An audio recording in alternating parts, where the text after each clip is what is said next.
Olá! Estou de volta. Tava com muita saudade de todo mundo, de conversar com vocês, de gravar os vídeos. Tirei esse tempinho aí pra cuidar do pequeno. Ele já tá com 1 mês e meio, tá bem. E nada melhor do que fazer o meu retorno contando um pouco pra vocês como foi o pré-natal e o parto aqui em Portugal.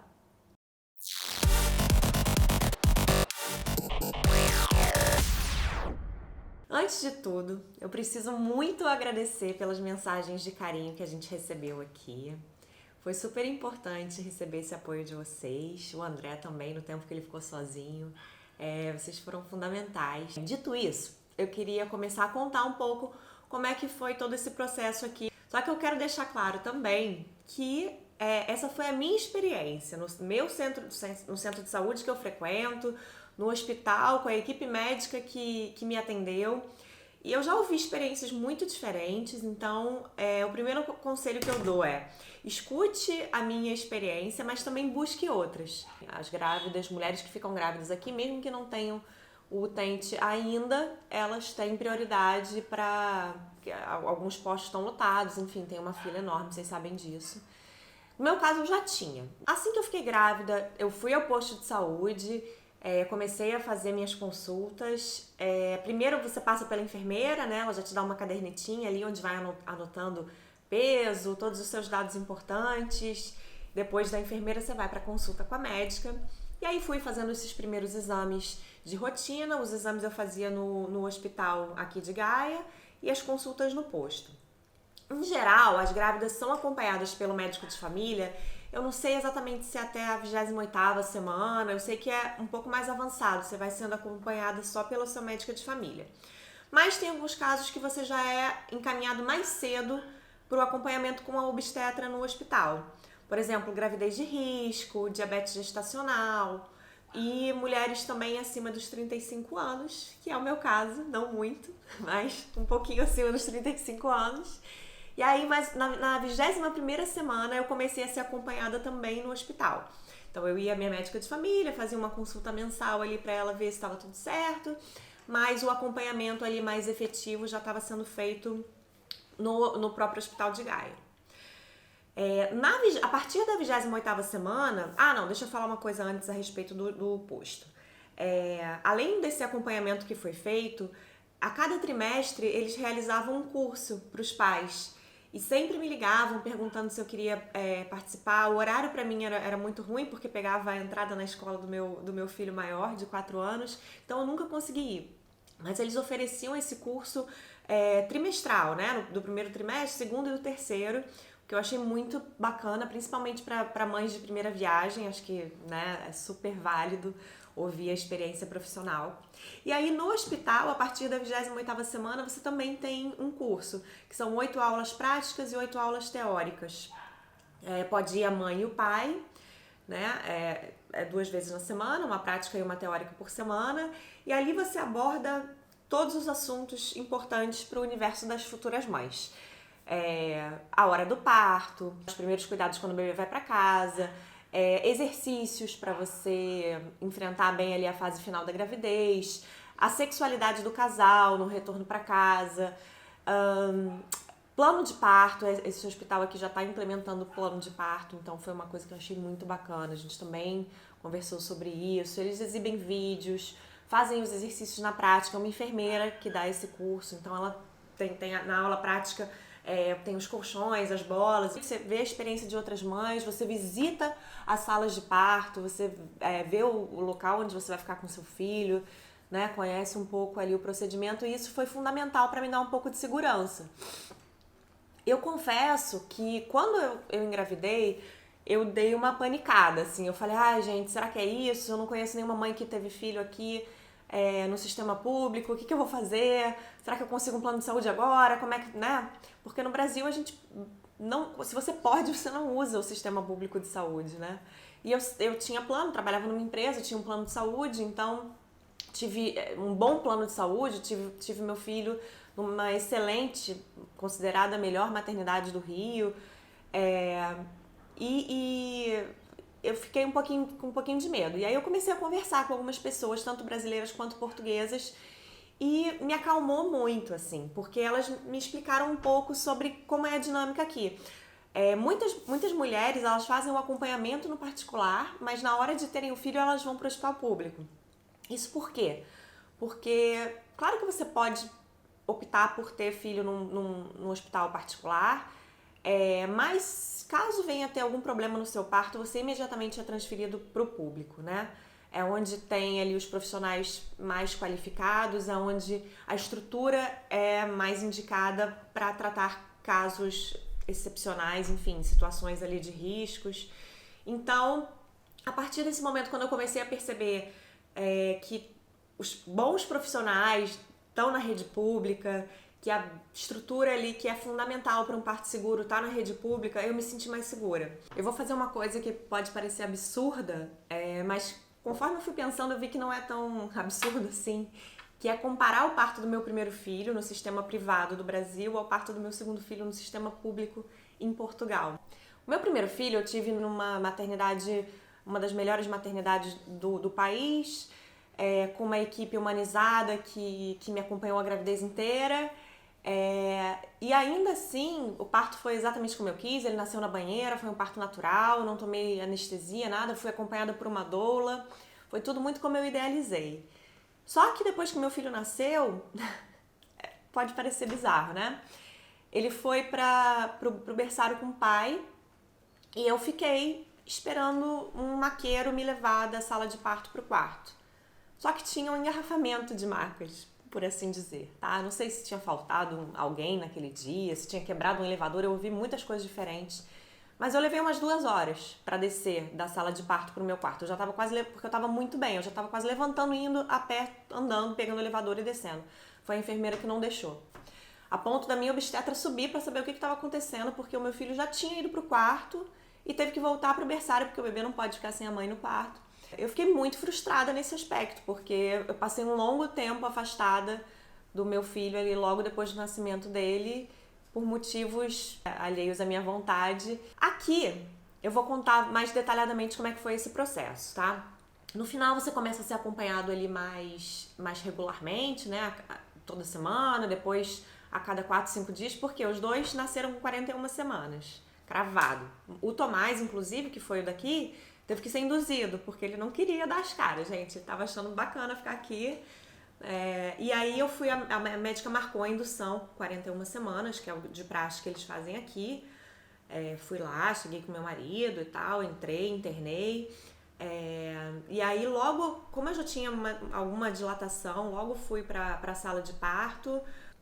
Assim que eu cheguei na sala de parto, eu fui atendida pelas enfermeiras que conversaram comigo. Foram assim, completamente atenciosas, abertas, falaram, olha, o que você quer, como é que você quer que seja o seu parto. Eu falei um pouco do meu plano de parto, me deixaram muito à vontade. Eu falei que eu gostaria de tentar fazer sem a episiotomia, né, sem o corte, e elas falaram que iam tentar, né, se possível fosse, que assim seria. Porque aqui o parto é feito com a enfermeira, assim, né? A médica só vem ali depois, ou passa antes, examina e tal. Mas o parto em si foi feito pelas enfermeiras, que eu achei muito bacana. E elas ficaram ali o tempo todo, entravam, viam como é que eu tava, saíam, e eu ficava sozinha com meu marido. Começaram a me dar ocitocina, nada aconteceu. E aí, estouraram a bolsa. Quando estouraram a bolsa, aí eu comecei a sentir contrações. Só que, antes de estourar a bolsa, a anestesista passou por lá. E eu falei que eu não queria tomar anestesia. O meu primeiro parto tinha sido sem anestesia. Eu falei que eu... Não é que eu não queria tomar anestesia nesse parto, mas que eu queria esperar eu sentir necessidade, eu começar a sentir muita contração. Quando as contrações começaram a apertar, eu falei, agora eu quero anestesia. Ah, bobinha. Ingênua. Pedi pra enfermeira anestesia. Só que a anestesista estava numa cesariana. E aí ela demorou mais de 1 hora para se liberar e conseguir vir me dar a anestesia. E assim, foi praticamente meu trabalho de parto inteiro, foi mesmo a seco, sem anestesia. Por isso que eu me arrependo, se eu pudesse eu teria tomado hoje lá no início, porque teria sido bem mais fácil para mim. Foi mais difícil e tal, até porque quando eu pedi anestesia, uma das enfermeiras falou pra mim assim, olha, quando o anestesista vier, o seu marido vai ter que sair, porque aqui quando tem algum procedimento diferente, aí o marido sai, espera lá fora e depois volta. Só que depois chegou uma outra enfermeira, que não eram essas duas que estavam comigo, e falou assim, você vai tomar anestesia, então seu marido tem que sair. E quando ela falou isso, eu achei que a anestesista estava chegando. Só que não, ele saiu e a anestesista levou mais de meia hora para chegar e eu fiquei sozinha ali, sem o apoio dele, no auge das contrações. Chegou uma hora que eu já falei pra enfermeira, eu falei, olha, já tô querendo fazer força, cadê esse anestesista, pelo amor de Deus? Ela falou, olha, ela tá vindo, né, já saiu da cesariana, tá vindo, não faz força ainda, porque você ainda não tá com dilatação completa. E aí a anestesista chegou e me deu anestesia. E aí ela falou assim pra mim, olha, 15 a 20 minutos pra anestesia pegar. Eu olhei pra cara dela e falei assim, não vai dar tempo, chama o meu marido, pelo amor de Deus, que essa criança tá nascendo. E aí foi isso. Eu tomei anestesia, o André entrou e em menos de 15 minutos o Tomás nasceu. Ou seja, entre estourar a bolsa e começar a contração até ele nascer, foram 2h30, 2h50 no máximo. Foi muito rápido, acho que por ser o segundo filho, né? Isso já me ajudou. As enfermeiras conduziram ali o expulsivo de uma maneira exemplar, me apoiaram muito, me ajudaram, eu consegui entender melhor, foi muito diferente. O expulsivo do meu primeiro filho tinha sido muitas horas, foram 12 horas de trabalho de parto no total do meu primeiro filho, agora foram 2h30, 2h50. O que eu passei foi por uma opção minha, né, a dor ali, o excesso de dor, enfim, essa coisa de eu ter que esperar a anestesista foi por uma opção minha, por um desconhecimento meu de como as coisas aconteciam aqui. Eu achei que na hora que eu quisesse a anestesista estaria disponível e não foi assim. Enfim.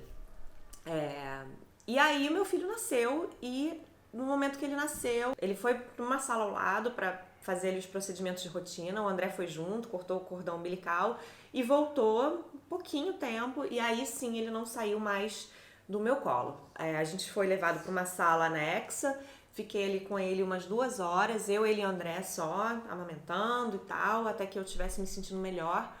E aí fui transferida para o quarto. E aí foi isso, a gente foi transferido para o quarto e o André ficou comigo ali até o fim do dia e tal. Então, quais foram as grandes diferenças pra minha experiência dos dois partos, um no público de Portugal e o primeiro no particular do Brasil?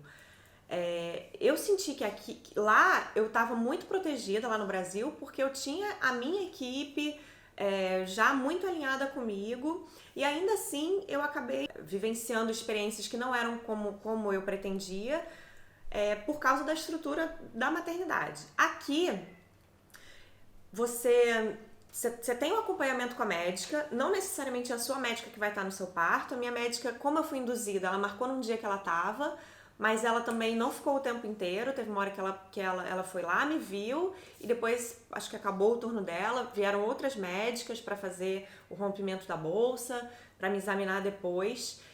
Eu não tinha essa equipe, né? Eu fiquei com muito medo disso. No início, o Tomás estava em posição pélvica, até a semana 34, 35. Eu lembro que quando eu fui na consulta eu perguntei pra ela, eu falei, vocês fazem parto pélvico? Ela falou assim, depende da equipe. Eu mesma não faço. Alguns obstetras mais antigos daqui até fazem. E aí isso foi uma coisa que eu não sabia nem se eu queria o parto pélvico, a verdade é essa, mas eu fiquei ali com isso na cabeça. Acabou que ele virou, não precisou, né? Nasceu na posição normal. E mesmo assim, mesmo eu encontrando uma enfermeira que eu tava vendo ali pela primeira vez na vida, eu me senti muito bem amparada. Elas foram extremamente profissionais e carinhosas e acolhedoras e empáticas. Então foi muito bom. A principal diferença foi essa. Acho que a estrutura aqui no público de Portugal, ela te abraçou de maneira assim, a ser feito o que era melhor para a mãe e para o filho no geral, sabe? Você não precisa estar com a equipe tal, com uma doula, com a equipe de parto humanizado. Não, o parto naturalmente aqui tem um viés mais humanizado. Não é uma maternidade humanizada, tá? Aqui no norte, eu sei que tem uma maternidade em Póvoa de Varzim, que ela é uma maternidade de parto humanizado. Muita gente me aconselhou de ir até lá, conhecer e tal, mas como é uns 40 minutos daqui, e eu gostei muito do acompanhamento que eu estava tendo aqui no Hospital de Gaia, na Maternidade de Gaia, eu preferi ter aqui. Mas você tem opção, se você quiser, de visitar, de conhecer outras maternidades. E, enfim, eu não me arrependo da escolha que eu fiz, achei a maternidade aqui impecável. Foi a minha experiência, repito mais uma vez. Outra diferença fundamental, e aí sim foi a única coisa que pesou pra mim. Aqui, na maternidade pública, os quartos não são privados, né? Claro. Os quartos são duplos ou triplos. E aí a única coisa que incomoda um pouco é durante a noite, né? Porque às vezes um bebê chora e acorda o seu, e aí o seu bebê começa a chorar, ou o seu chora e acorda o bebê do lado, ou tem uma mãe no leito ao lado. Os leitos são separados pelas cortinas, né? Então você fica com a sua privacidade, mas o barulho você ainda escuta. Então, se tem uma mãe que ronca muito alto, você provavelmente não vai dormir muito bem, foi o que aconteceu comigo. Eu não consegui dormir muito bem nas 2 noites que eu passei no hospital, porque tem outros barulhos ali que às vezes te despertam. Só isso, assim, mais nada me incomodou. Durante o dia você tem um acompanhante, tem o horário das visitas, né? Enquanto que no privado, claro, seu marido dorme com você, você fica num quarto sozinha, numas instalações mais novinhas, né? Aqui, por mais que as instalações não fossem novinhas, tudo funcionava muito bem, né? Os banheiros eram muito limpos, tudo funcionava bem, assim, era perfeito. Eu não tenho nada do que reclamar. A comida, claro, comida de maternidade, né? De mãe que nasceu. Confesso que eu contrabandeei um chocolate, deixei na gaveta e eu comia na madrugada chocolate. Durante o dia, uns biscoitinhos, enfim. Me arrependi de não ter contrabandeado um sal também, porque aqui em Portugal a comida já é naturalmente com menos sal do que a gente está acostumado no Brasil, mas essa da maternidade foi especialmente sem sal, o que é normal também. Na maternidade do Brasil também era uma comida bem levezinha, sem muito tempero. A minha experiência foi essa, foi muito positiva. O acompanhamento todo me deixou extremamente satisfeita, mas eu busquei muito, fui nos cursos, perguntei tudo que eu tinha dúvida, consultei todas as mulheres que tinham tido filho que eu conhecia para saber a experiência delas, para ouvir um pouco mais. E é isso que eu sugiro que as mães façam, e principalmente sigam a intuição de vocês. Se vocês se sentem bem naquele lugar, vá em frente, conversa com a sua médica, leva seu plano de parto, faz, por mais que pareça uma pergunta idiota, faça. A gente é estrangeiro, a gente, principalmente quem está aqui há pouco tempo, tem coisas que são diferentes e se informar não é problema nenhum, pelo contrário, você deve se informar o máximo possível. Descubram quais são os seus direitos e seus deveres e façam o possível para você ter uma boa experiência nesse momento aí que é tão marcante no nascimento e no crescimento das famílias. Tá bem? Se você gostou desse vídeo, deixe seu like, se inscreva no canal para ouvir outras novidades. Eu vou voltar a gravar agora com mais frequência e a gente vai tá junto por aqui. Até breve!